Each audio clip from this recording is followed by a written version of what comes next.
Coming up on Global Business, new growth engines. China's services trade climbs over 8% in the first half of this year, with exports surging more than 17.5%. Tariff battle. 25 U.S. states take the Trump administration to court over tariffs on 60 trading partners, seeking to hold the levies and recover duties already paid. And yen factor. Toyota raises full-year profit forecast on weaker yen days after Tokyo and Washington agreed to support the currency.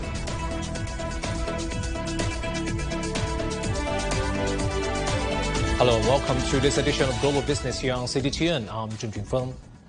China's services trade is adding fresh momentum to the country's high-quality growth. In the first half of this year, total trading services rose more than 8% from a year ago to nearly 3.8 trillion yuan, or $562 billion US. Services exports surged more than 17.5%, far outpacing imports, while the services trade deficit continued to narrow. Knowledge-intensive services accounted for more than half of all services exports, and exports of cultural and entertainment services and intellectual property services posted the fastest growth. Travel services exports also climbed more than 30%, highlighting China's growing competitiveness and rising global demand for high-value services. It's not just services in trade that's seen as a new growth engine of China's economy, but boosting consumption, high-tech manufacturing, digital technologies, and innovative consumer services are coming together to create new products and new experiences. Support from China's expanded visa-free policy is also giving rise to a new wave of overseas tourists, reshaping China's retail landscape. Found the coolest sneakers walking around Shanghai. Here's the thing about Shanghai right now. Spend any time scrolling through social media, and you're increasingly likely to see it. Your friends are posting about it, and if you're not here, you may feel like you're missing out. For Instagram? A lot on my page in my phone, like TikTok, Instagram. We see Instagram. And we come for this center only for buy this. From social media, I've seen on Instagram, on Xiaohongshu. Also, you're a follower of Paint. Yeah. You also have 18 other brands. Yeah. Yes. It's popular in Thailand. TikTok, Instagram, Xiaohongshu, the same answer keeps coming up again and again. I'm from Indonesia. Russia. Bangkok, Thailand. Singapore. United States. California. New York. I'm from Indonesia. I'm from Singapore. I'm from Thailand. So, what exactly is on their shopping list today? Spoiler alert, it may not be what you think. Sunglasses, purses, accessories. Maybe this one, and this one, and maybe one more. Clothes, bags, sunglasses. We saw some cool sunglasses. Hopefully a new purse. Yeah. Me shoes, maybe. We bought a lot of small trinkets and then pants from Solomon. And new shirt. Oh, yeah, we got these recently. We're matching. The toys? Yes. I got a t-shirt. What's in your bag? Two shoes, very beautiful one, red and white one. They're finding these brands on their phones, sometimes from half a world away. I actually found it on TikTok, and then I ordered one when I was in New York. I waited a while, and now I'm in Shanghai, and I said, why not check them out? And once they arrive in Shanghai, they come looking for the stores. This too Modern and sleek looking, so I just like that it's not everywhere in the U.S. and it's a bit more of a rare find. The style and the design and architecture of everything is just done so much more beautifully, in my opinion. I think everything feels very grand here, which I don't really feel in Singapore. But I think a lot of effort was put into the design of like the stores, and I think that's something that's very unique about Shanghai. This is Shanghai, and the world is shopping. 张世璇, SMG International for CGTN Shanghai. Shanghai has posted impressive numbers in inbound consumption during the first half of the year. The city processed 253,000 departure tax refund applications, nearly triple the figure from a year ago, while the value of refund eligible goods reached 2.3 billion yuan, up 58% year-on-year. Together, these metrics accounted for roughly 40% of the national total, placing Shanghai at #1 in both categories nationwide. As temperatures rise in many parts of the world, China's Yunnan province is attracting more international visitors with its cool climate, stunning landscapes, and rich cultural experiences. In Lijiang, some foreign travelers are going beyond sightseeing. They are stepping into local kitchens, learning to cook traditional dishes and discovering China through food. Yang Jinghao takes us there. Et puis, les anis étoilés fajiao.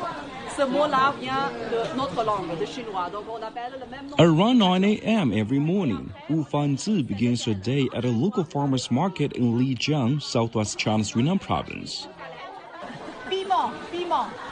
Guiding foreign visitors through colorful stalls, she introduces them to local ingredients, traditional flavors, and the stories behind Yunnan's diverse cuisine. It was great because we discovered some fruits we don't know in France, for example, and we discovered a lot of flavors. It was beautiful. It's a very good environment. People are very, very nice, and it's like nice mess everywhere. It's super clean, but it's very typical local. I liked it very much, very, very much. Wu once worked as a tour guide. In 2020, she decided to start a cooking class. I've always loved food. That was where the idea started. And since I can speak foreign languages, I thought, why not share the best part of my hometown's culture with people from all around the world? A trip to the local market is just the beginning. After discovering Yunnan's unique ingredients and flavors, these visitors would take the experience one step further, stepping into the kitchen to cook authentic local dishes themselves. In the kitchen, visitors learn how to prepare typical Yunnan dishes, such as a chicken salad known locally as ghost chicken, a specialty of the Jingpo ethnic group. They also get to make rice noodles, a beloved staple food in the region. For them, this is more than cooking a meal. It's a chance to build connections across cultures. It was amazing. We did by ourselves with the kids. We did the chicken salads and noodle soups and the really beautiful dishes. It's very good to see, like to enter a bit the local area, the local life, what people are doing here, instead of just like passing by, visiting. It was the most important thing for us to show the life of Chinese people for our kids. Over the years, Wu's cooking class has continued to grow in popularity. So far, she has welcomed around 2,000 guests from nearly 30 countries. This summer, as more travelers seek cooler destinations away from extreme heat, Yunnan's pleasant climate and unique culture are attracting increasing attention, and Wu's kitchen has also got much busier. Whenever they recreate Yunnan dishes at home and send me photos, I feel very happy. Because when they cook those dishes again, they are probably recalling the most wonderful moments from their trip to Yunnan. For many of these travelers, this is their first visit to China, but they believe it won't be their last. As visa-free policies continue to make travel more convenient, more visitors are looking forward to discovering China through deeper, more immersive experiences. Yang Jinghao, CGTN, Lijiang, Yunnan Province. China's passenger transport volume has entered its peak season since mid to late July, with millions of travelers on the move. The persistent heat wave across many parts of the country has prompted a growing number of tourists to adjust their plans, opting instead for cooler destinations and summer retreats. A considerable number of travelers are flocking to high latitude, high altitude, and high-value destinations in search of cooler weather. This wave of cool chasing has sent hotel bookings soaring, Guiyang up nearly 40%, Pu'er in Yunnan leaping 60% year-on-year, and Hohhot rising by almost a third. You're watching Global Business. Coming up next. Tariff battle. 25 U.S. states take the Trump administration to court over tariffs on 60 trading partners, seeking to halt the levies and recover duties already paid.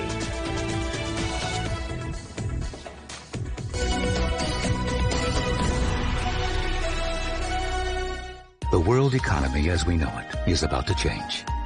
Global business reports highlight emerging markets, developing countries, and dynamic sectors worldwide. We feature top analysts and newsmakers to provide perspectives on every facet of business.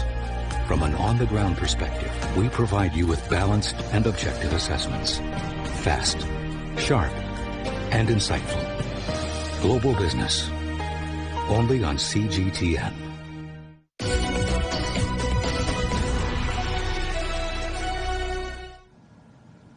The Trump administration is facing renewed legal action over its latest rounds of global tariffs. A coalition of 25 U.S. states is suing over new tariffs on goods from 60 trading partners. The complaint filed with the U.S. Court of International Trade seeks to block the tariffs, declare them unlawful, and secure refunds for duties already paid. The states argue the administration has improperly used Section 301 of the Trade Act to recreate tariffs previously rejected by federal courts. The White House denies this, claiming Section 301 remains a legally durable tool for addressing practices that burden U.S. commerce. Meanwhile, trade negotiations between the U.S. and Mexico continue after President Trump extended the deadline for a deal for another 90 days. Yet many Mexican businesses are already experiencing the economic impact. CGTN's Alastair Beverstock reports. Mexico City, where Ana Lilia Herrera has run her dressmaking business Costumodas since 2022. However, 2026 has been a struggle when it comes to sourcing the fabrics and textiles she needs for her work. 30%. Fabric prices have risen by around 30%, but the biggest problem is quality. I pay more money and receive an inferior product. Pero en la calidad ya es más bajita. Textiles are more difficult to source for this micro-business due to tariffs. This year, under pressure from the US, Mexico imposed higher tariffs on imports from non-free trade agreement countries, hitting more than 1,400 products, from textiles to steel. The impact is being felt throughout the global supply chain, particularly by wholesalers supplying thousands of small businesses across Mexico. En México ya no se producen textiles. Mexico doesn't produce enough textiles, so 90% of our stock is imported, primarily from the Middle East. The tariffs have raised import costs by around 35%. 35%. Almanza says the current difficulties have led him to import goods through the US, increasing costs but avoiding Mexican customs, which he says can't keep up with the constantly changing regulations. President Trump may have given negotiators another 90 days to reach a broader trade agreement, delaying the threat of higher US tariffs on Mexico. But behind the scenes, Washington is still pushing Mexico to tighten its own trade policies, meaning businesses here may yet face further changes in the months ahead. Luis Rosano was involved in negotiations for the US-Mexico-Canada agreement, the USMCA, during President Trump's first term, and says his country still tries to tread the middle ground. The US is our biggest partner. On the other hand, we also want to have equilibrium and invite other, countries. We will do our best in trying to make an equilibrium between our own interest and how reality is, approaching to us. For now, the extension gives Mexico and the United States more time to negotiate. Many businesses already coping with higher costs. Uncertainty due to changing trade regulations remains the biggest challenge. Alastair Baverstock, CGTN, Mexico City. Iranian President Masoud Pezeshkian says the nation will defend its borders but does not seek to expand the war with the U.S. Tehran has repeatedly denied any negotiations with the U.S. are taking place, despite U.S. President Donald Trump saying the talks are ongoing. On Monday, Iran Foreign Minister Abbas Araghchi held separate phone calls with Saudi and Pakistani officials to review the latest diplomatic efforts. Pakistan says it has invited top Iranian negotiators to Islamabad in a bid to renew the stalled talks. In the Strait of Hormuz, maritime authorities have reported an Iranian-flagged cargo ship being hit by an unknown projectile off the coast of Oman, with one crew member missing. U.S. President Donald Trump says Iran faces decapitation if it fails to strike a deal to end the conflict. Trump also says negotiations are ongoing, which Tehran denies. Nick Harper reports from Washington. Once again, it's a tale of two cities, with Washington saying one thing, Tehran saying the other. Tehran says talks are not on, but Donald Trump is adamant that they are. He was speaking in the White House Oval Office. Unsurprisingly, he was asked for some clarification, because all of this has left people scratching their heads, and it would seem has left Donald Trump angry. This is what he had to say. Are the talks with Iran now off, and are airstrikes No, back they're on? on. They're going on right now. It's an amazing thing. We have a little problem with Iran because we have many talks, and we'll say we have or we don't have. You know, we're straight about it. But they deny, but they're not denying it now. They just put out a statement not denying it. But for some reason, they, when they're talking, they don't like saying that they're talking. So I say, wait, we're in talks. Big deal. We're in talks. And they'll sometimes deny it, even though they spend hours and hours together talking. No, the talks are going along. Earlier on social media, Donald Trump accused the Iranians of being unbelievably duplicitous, saying that they had begged for talks with Washington. During that Oval Office press conference, he also went on to say that this was now the last chance for Iran to sign a good document. He said he wanted to give them every last chance before, in his words, decapitation. I want to give them every last chance before decapitation. Very tough to do what we have planned, still planned. We'll see what happens. To do an attack that big on a country, I'd rather not do it. Now, we've already, through lots of large attacks, but they were normal large. Hopefully they'll come to their senses. This is all happening because Donald Trump had threatened, once again, a new round of very heavy strikes on the weekend, but then pulled back, saying that diplomacy was going ahead. Japan's yen slightly dipped against the US dollar on Tuesday after being boosted by US purchases over the past few days. The Japanese currency is still hovering around a 3-month high despite the measure.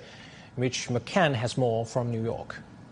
And some analysts still appear sceptical about how successful this move will be in the long term. UBS strategist reportedly said today that Japan's policy mix remains unlikely to generate sustained yen strength.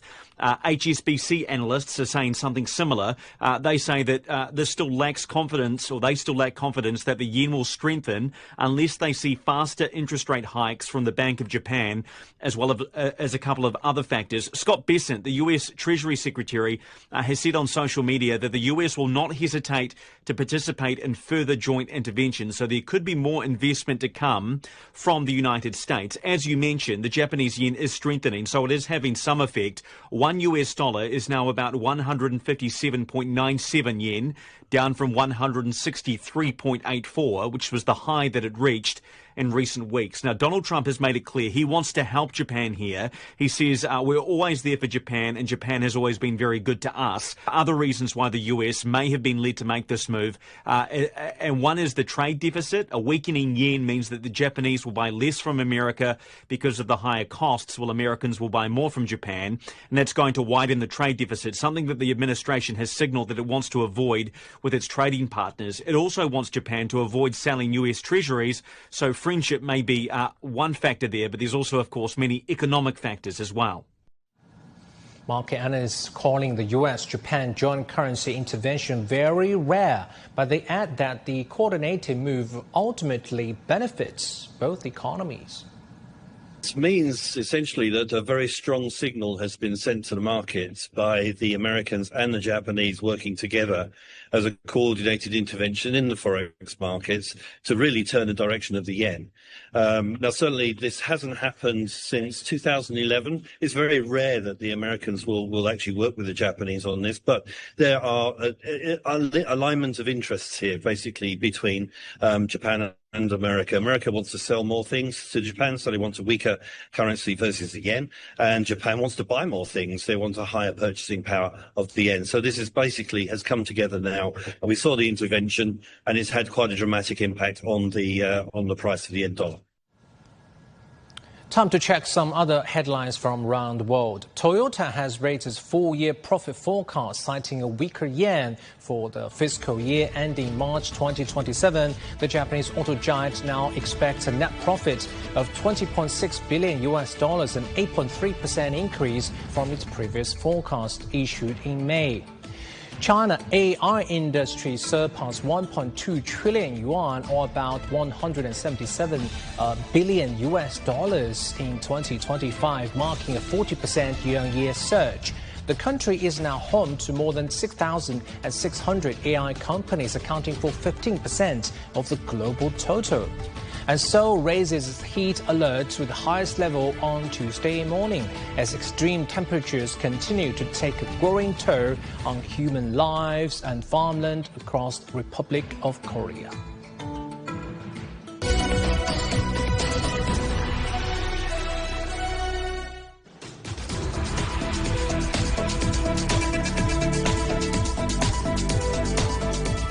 There's no end in sight to the extreme heat wave in many countries in the northern hemisphere. In the UK, the precipitation in July is only 35% of the average of recent years. Southern England has recorded its driest month since 1836. Wildfires have also continued across Europe. In Spain, the area affected by wildfire this year is more than 5 times that of the same period last year. Grenoble wildfire in southwest France is the most severe since 1949. Germany's Rhine River is facing record low water levels, disrupting one of Europe's busiest inland shipping routes. That's forcing up prices, as Nalikana reports from the German town of Kaub. The Kaub water gauge is one of the Rhine River's most closely watched points.